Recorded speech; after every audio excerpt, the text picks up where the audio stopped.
Good morning students, today we are discuss our topic of hybridization. ये जो topic है hybridisation, इसको अपने लास्ट क्लास के अंदर थोड़ा डिस्कस कर लिया था जब अपनी ऑफलाइन क्लासेज चल रही थी। उसके बाद अपने इसको यहाँ से कंटिन्यू करते हैं, पर अभी यहाँ पर जितना आपने पढ़ लिया एक बार उसको हल्का सा रिवाइज करते हैं कि क्या था। सबसे पहले आपको टाइप्स पता होने चाहिए, हाइब्रिडाइजेशन के क्या पता होने चाहिए, टाइप्स। सबसे फर्स्ट टाइप होता है sp हाइब्रिडाइजेशन, सेकेंड टाइप होता है sp2 हाइब्रिडाइजेशन, थर्ड टाइप होता है sp3 हाइब्रिडाइजेशन, फोर्थ टाइप होता है sp3d हाइब्रिडाइजेशन और फिर फिफ्थ टाइप होता है sp3d2 हाइब्रिडाइजेशन। उसके बाद सिक्स्थ टाइप होता है sp3d3 हाइब्रिडाइजेशन। ये 6 टाइप मिलेंगे आपको हाइब्रिडाइजेशन के आपके सिलेबस के अंदर। अपने इन 6 टाइप को डिस्कस करेंगे। अब देखो, उसके बाद अपने स्टार्ट करते हैं कि भाई हाइब्रिडाइजेशन को निकालने के लिए अपने को इसको सोल्व करने के लिए एक फॉर्मूला चाहिए, और वो फॉर्मूला क्या होता है वो आपको पता होना चाहिए। एक वैल्यू लिखूंगा मैं n कुछ भी है, कोई भी एक वैल्यू आएगी, वहाँ से अपने को ये पता चलेगा कि हाइब्रिडाइजेशन कैसे निकालेंगे अपने। देखो n जो है, n क्या होता है, इसके लिए एक फॉर्मूला लिखूंगा मैं।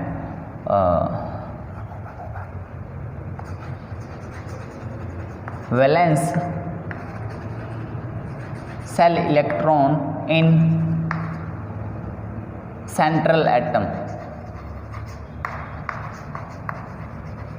नंबर ऑफ, ऐसे लिख लेंगे अपने, number of valence shell electron in central atom plus number of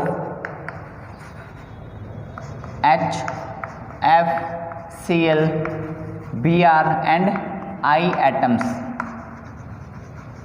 plus minus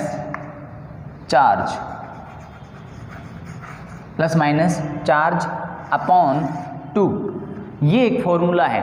इस फॉर्मूले में अपने कोई इतनी सारी वैल्यू पुट करेंगे, कौन कौन सी, number of valence shell electron in central atom plus क्या लिखेंगे, नंबर ऑफ, अपने जो भी एग्जाम्पल दिया होगा उसमें अपने चेक करेंगे hydrogen, F, fluoride, chloride, bromide या आयोडाइड, इनमें से कितने एटम प्रेजेंट हैं। मतलब ये जो एटम मैंने 5 स्पीसीज यहाँ पर लिखी है, तो इनकी नंबर चेक करेंगे अपने यहाँ पर कि कितने नंबर दिए हुए हैं, मतलब कितने एटम प्रेजेंट हैं, और plus minus charge.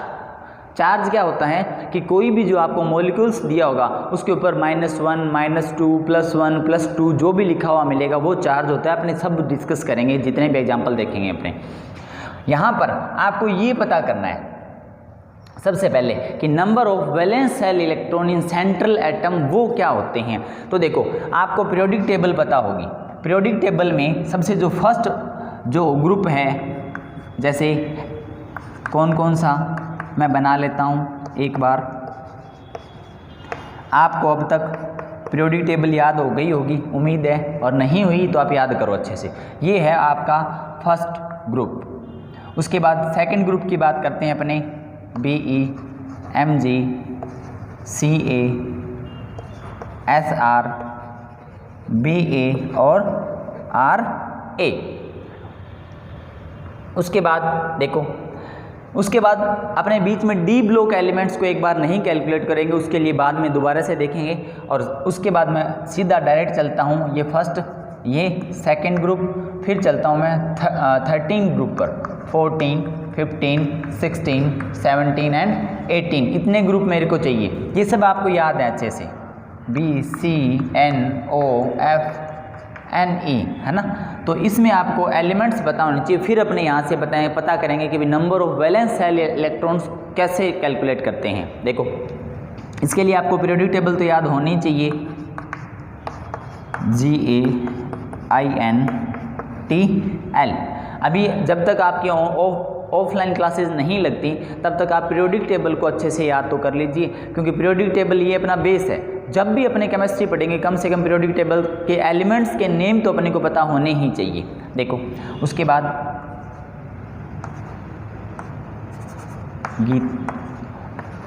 SN, Pb, carbon, sulphur, germanium, SN, tin, Pb, lead. Periodic table अपने बात कर चुके हैं बहुत बार। सॉरी, ये आएगा यहाँ पर Cl, Br, I और At, neon, argon, krypton, xenon और रेडॉन। ये आपने पीरियोडिक टेबल कौन कौन से ग्रुप्स, फर्स्ट, सेकंड, 13, 14, 15, 16, 17 और 18 ग्रुप आपको ये याद होने चाहिए अच्छे से। अब देखो ये जितने भी एलिमेंट्स मैंने यहाँ पर लिखे हैं, जैसे फर्स्ट ग्रुप के जितने भी एलिमेंट्स हैं, इन सभी में अगर मैं इलेक्ट्रॉन्स काउंट करता हूँ, नंबर ऑफ इलेक्ट्रॉन्स, कौन से वैलेंस सेल के इलेक्ट्रॉन्स अगर मैं काउंट करता हूँ, तो यहाँ पर इसकी वैल्यू आएगी 1। ये कैसे आएगी, इसके लिए अपने को एटॉमिक स्ट्रक्चर एक टॉपिक है, उसको डिस्कस करना होगा। बट इससे पहले एक बार आप थोड़ा सा हल्का सा हिंट दे रहा हूँ मैं आपको, और यही एक ट्रिक है याद रखने की। आपको एलिमेंट्स के, अगर आपसे पूछा जाए कि कोई भी एलिमेंट्स आपसे पूछा जाए कि उसके वैलेंस सेल में नंबर ऑफ इलेक्ट्रॉन्स कितने होते हैं, तब अपने ऐसे बता सकते हैं। ये पूरा जो भी ग्रुप है, सेकेंड ग्रुप की बात करें तो इसमें जितने भी एलिमेंट्स हैं, जैसे Be, Mg, Ca, Sr, Ba, Ra, सभी के वैलेंस सेल में इलेक्ट्रॉन प्रेजेंट होते हैं 2। उसके बाद बात करते हैं 13 ग्रुप की। 13 ग्रुप में जैसे B, Al, Ga, In, Tl, सभी के वैलेंस सेल में नंबर ऑफ इलेक्ट्रॉन प्रेजेंट होते हैं 3। उसके बाद नेक्स्ट 14th जो ग्रुप है, ऐसे कंटिन्यू चलते जाओ, इसमें 4 मिलेंगे आपको, इसमें आपको 5 मिलेंगे, इसमें आपको 6 मिलेंगे, और इसमें आपको 7 मिलेंगे, और इसमें आपको कितने मिलेंगे 8। ये जो मैंने 1 2 3 4 5 6 7 8 ग्रुप जो लिखे हैं, और ये क्या लिखे हैं, इलेक्ट्रॉन्स। कौन से इलेक्ट्रॉन्स, यहाँ पे लिख सकते हो आप valence shell electron, valence shell electron. अब इसमें से कुछ भी अगर आपको पूछा जाए, कोई भी एटम दिया जाए या कोई भी एलिमेंट दिया जाए, तो अपने ये बता सकते हैं कि भाई कौन से किस एलिमेंट्स में या कौन से जो एटम है उसमें number of valence shell electron कितने होते हैं। थोड़ा सीधा बनाते हैं इसको। देखो अब आपको क्वेश्चन कैसे पूछा जाएगा, जैसे एग्जाम्पल की बात करूं अगर मैं, तो यहाँ पर एग्जाम्पल लिया है मैंने सॉरी, BeCl2।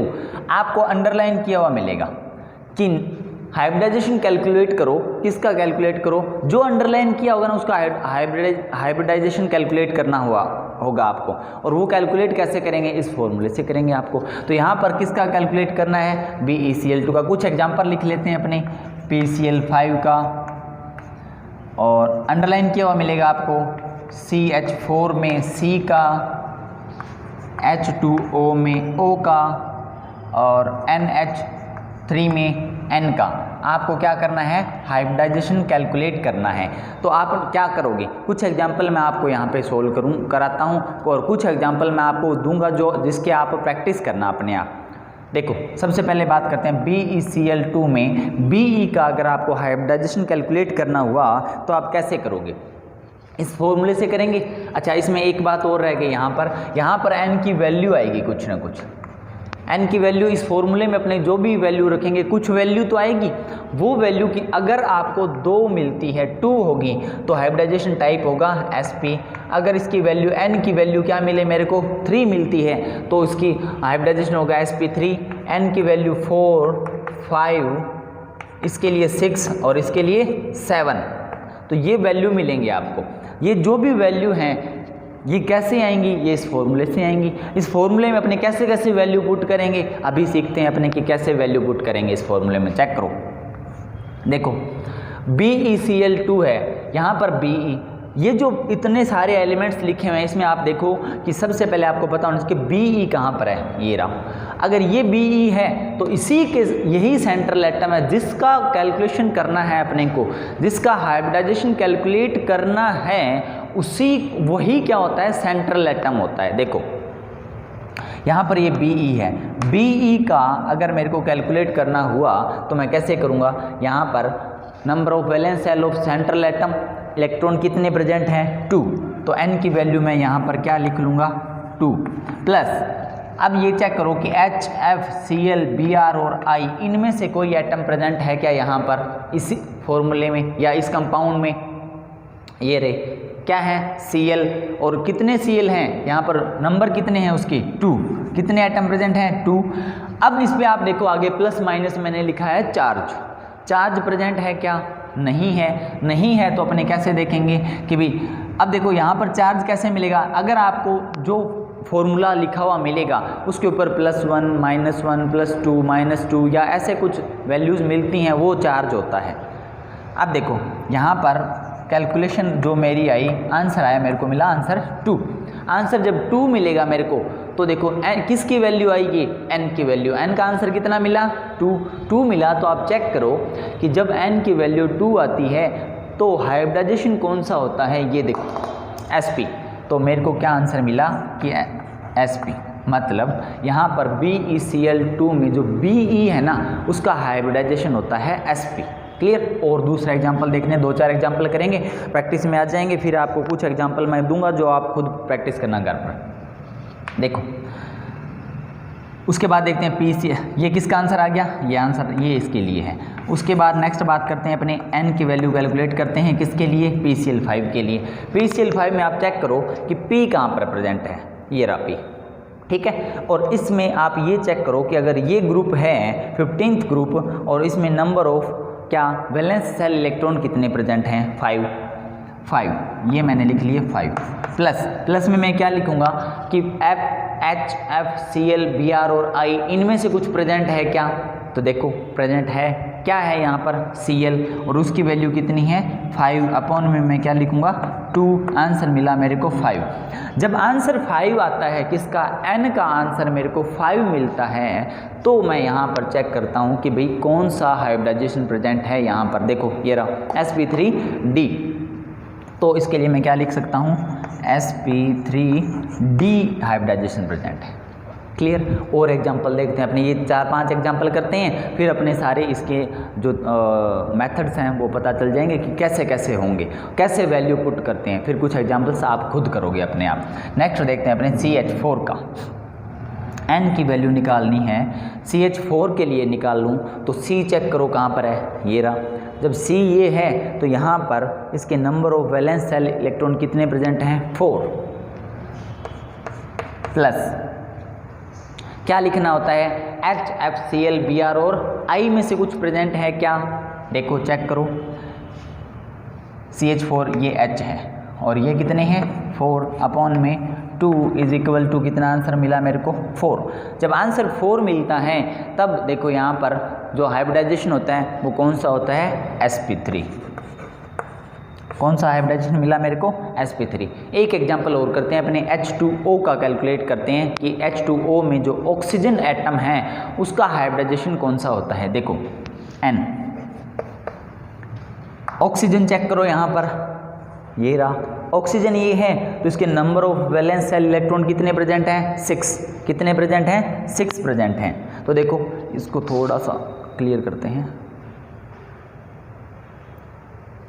ये देखो यहाँ पर नंबर ऑफ ऑक्सीजन के number of valence shell electron कितने हैं, 6 हैं। तो मैंने लिख लिए यहाँ पर, नोट कर लिए 6।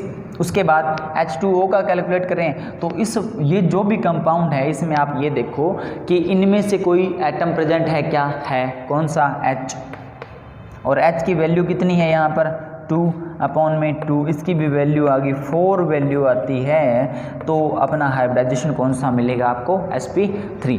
ये कुछ एग्जांपल थे। उसके बाद देखो हाइब्रिडाइजेशन ये बहुत ही इंपॉर्टेंट टॉपिक है। जब तक आप केमिस्ट्री स्टडी करोगे, चाहे इन हायर क्लासेज में, कोई सी भी क्लास में जब आपको केमिस्ट्री पढ़नी पड़ेगी तब आपको ये जो हाइब्रिडाइजेशन का टॉपिक है ये तो पढ़ना ही पड़ेगा और ये आना ही चाहिए, और यही इसकी ट्रिक है, इसी फॉर्मूले से अपने इसको सोल्व कर लेना आप। अब मैं कुछ एग्जांपल नोट कर रहा हूँ और वो आप खुद प्रैक्टिस करोगे उसकी। अब ये देखो, ये कुछ एग्जांपल मैंने आपको दिए हैं, जो ये आपका होमवर्क है और आप इसको क्या करोगे, अपने आप सोल्व करने की कोशिश करोगे।